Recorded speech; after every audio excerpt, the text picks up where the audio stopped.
a 2012 Vrod muscle owned by a good family friend of ours, Dylan from Tokoro. So how this bike came about, he brought it stock standard from Flying W in Ohopol, Natalie and Kevin.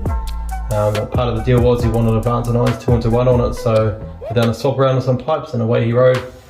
Him and my brother, they gave it a quick blackout for the time being. They put some duty air ride on the back, blacked it all out, and he rode it for a bit, and then he wanted to go all out on the bike. So he ended up dropping it off, and we created this little thing you see in front of you. Good thing with Dylan, he owns his own mechanic shop down in Toke, so everything has to be just spot on, and yeah, it's got to be 110% and reliable. So the best thing about this was building this thing with Dylan. Money or time wasn't an issue, so you could just go all out on the bike, and you know, there was no questions asked. It was just, I want this and I want to be reliable, as he rides this thing all over the country. So what we done to it, we obviously pulled a motor out, painted everything. Everything you see painted, I painted it all in a little shed attached to our house at our old place actually, and no spray booth on it. And so he looks after this thing, and still looks, basically looks like the day, you know, apart from a few wear and tear chips and stuff, it looks like the day he picked up the bike. So painted all that up, all the light green candy, all the light green you can see is done in candy. All the dark stuff, it's actually a black base.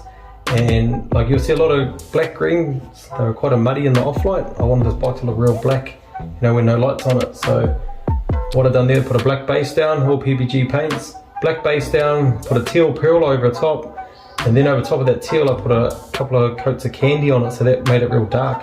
Because when I put the pearl straight over the black, it just looked real yuck when the light wasn't on it, so this way here stays relatively dark. So we've done all that. The Arnett air ride, that was quite an advanced thing back then. Not many people wanted to spend that type of money. It was big money back then. I think they were about $1,500 to $1,800 for a set of Arnett's. So we put them on, done the 2-inch, got Vrod to make up some 2-inch T-bars. I think they're the first set they ever made for a Vrod. Yet again, weren't really a thing. So sent through the measurements he done, and yeah, got his bars made. We had the seat retrimmed. And yeah, it was just, I say the best thing about building this bike was just, yeah, you could just do whatever you wanted. So every single seal, gasket, bolt, everything on the bike's new, bearings, you name it, pads, it was all new. Another cool thing about this bike, it's got some rear wheels on it actually. So these are a factory shadow chrome wheel from Harley Davidson, they're called Black Ice. We actually bought these off our friend Danny. He done a deal with his factory blacked out muscle wheels for these wheels, and that's how we came across these. I've only ever seen 2 sets of these in the country, probably more, but I've only ever seen 2. One set I brought brand new from Harley myself, about $3,000 was for rims alone, and these ones here. So you're probably wondering why it's in the state it's in. He was just talking about how he wanted to get an Impala, an old car, and he wanted to touch up the front forks. He had a few stone chips, he's real pedantic on his gear. But there's sweet as, drop it off, I'll get the forks painted and I'll get some nice photos for you. So while I pulled the forks, I was like, oh bro, you might as well paint your trees, and then you might as well paint your bars, and then it just snowballed into a, yep, as we both are, just go over the top with everything. He just wanted it really reliable for the next owner, so like, this is how he is. He put 2 brand new tyres on it that didn't really need them, but he put 2 brand new tyres on it too, just for his own peace of mind. And yeah, as I say, he just likes this thing that's done well. So whoever owns this, whoever ends up buying this bike, they'll be super stoked with it. Yeah, so new grips, new cables. I've actually got new switch blocks. So when I originally wired this bike, I never knew you could buy switch blocks with the extra long wiring on them. So I done the classic, you know, cut the wire, solder some more in, lengthen them, and away you go. But these new switch blocks you can buy from Harley, they're super cheap as well. You can just run your new lines through your bars and crimp your new terminals on the end, and away you go.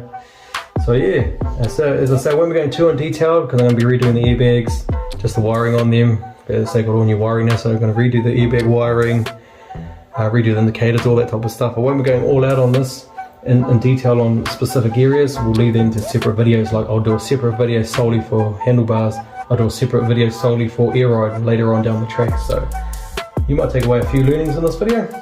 So yeah, hope you all enjoy it. All the bits ready to go back on the bike now. New cables, new exhaust gaskets, mirrors, grips, all your consumable bits and pieces. Before I got them re-sprayed, I put new fork oil in them. What else is there? New switch blocks as well. And obviously all the fluids will be changed while it's up on the stand.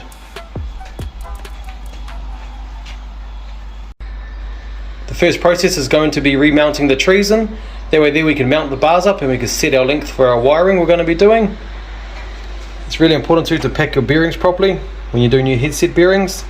A lot of the failure points for these headset bearings are people will usually water blast the bike and they blast in there, then all the grease goes and they end up rusting out. And the main one is not setting the fall away correctly, so they over tighten it and then yeah, bearings just end up failing.